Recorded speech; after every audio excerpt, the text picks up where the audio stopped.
Total loss to Ghana of the EC's actions amount to $150 million if one factors in contingency. How did you arrive at this? So you're absolutely right. When the EC started this public campaign, its advocacy effort to try and convince the public, because they went public, right? They came to the media, they went to the civil society groups. I've seen them going to the Presbyterian synods. I've seen them go to Catholic archbishops. So clearly they're embarking on a public, what do we call that? Public persuasion effort. Yeah.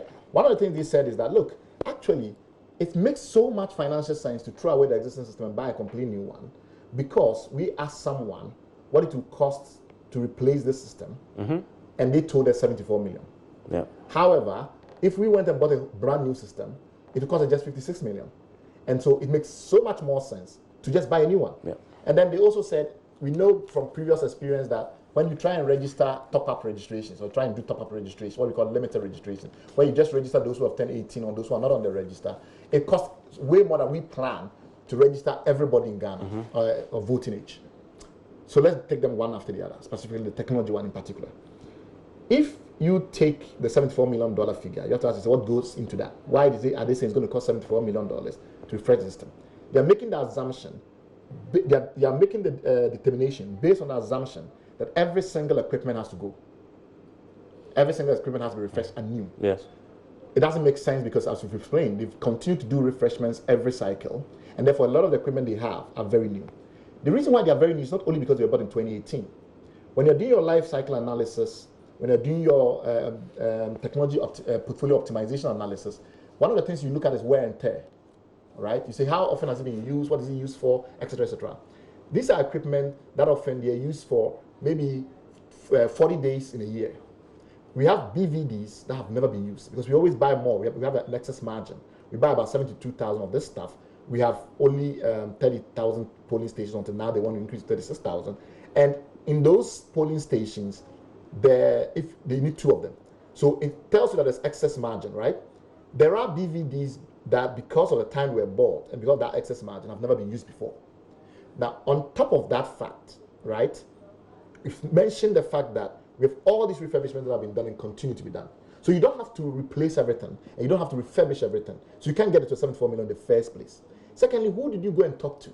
They said they talked to STL. But STL was sacked in December 2018. And then since then, you've been managing this yourself. Why did you not go to the original manufacturers of the equipment and try and get a proper, validated quotation?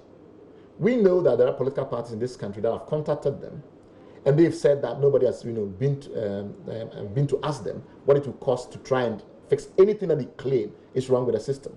So first of all, that $74 million makes no sense, right? Because you don't have to do everything all over again, given what we've described.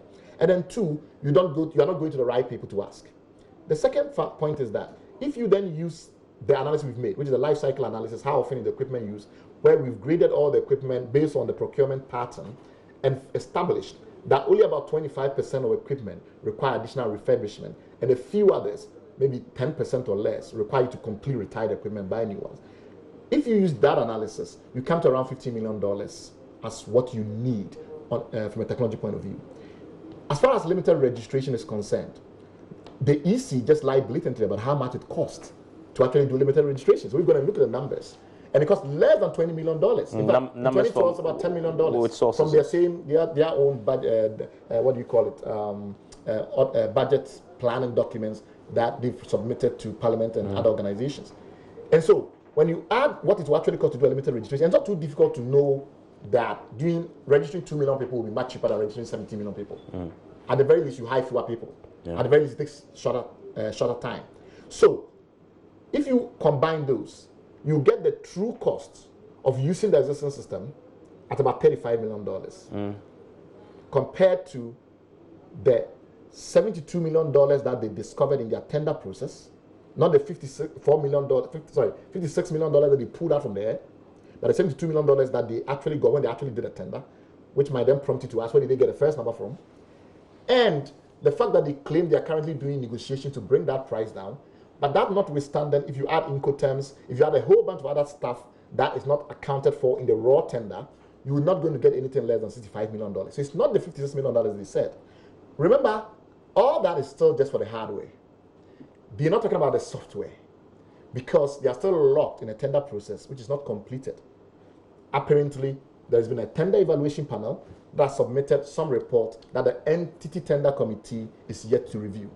So we're going to have additional software costs. We estimate not less than $8 million there. In total, you're not going to get anything less than $65 million to $80 million range, depending on the negotiations that they conduct. So that is significantly more than what they said it will cost to procure a new system.